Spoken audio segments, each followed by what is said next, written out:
Hi everybody, welcome to my channel. So today I'm going to teach you how to do a lip scrub at home. Super easy. Okay everybody, this is what we need. Brown sugar, coffee, and honey.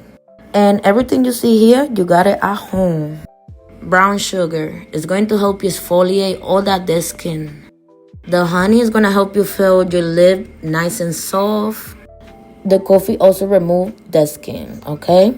So now what you're going to do is add the sugar with the honey and then the coffee. This is how it look once it's everything together. Now you're just going to mix it up, mix it. So once you mix it all together, this is how it's supposed to look. It's supposed to look like that. All right. So now I'm going to teach you how to use it.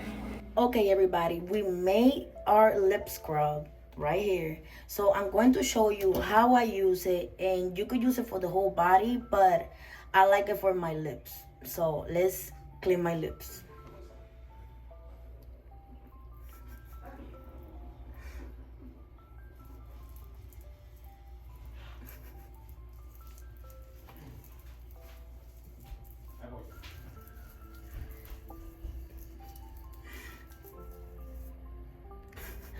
Okay, everybody, as you can see, I did it. I did the scrub. I show you how to do it. You could do, like I said, circular motions so all the stuff could come out, and then wash your face with warm water, and trust me, you will see the difference. And I hope you enjoyed the video. If you made it to the end of the video, like, share, and subscribe, and I'll see you in the next video. Bye.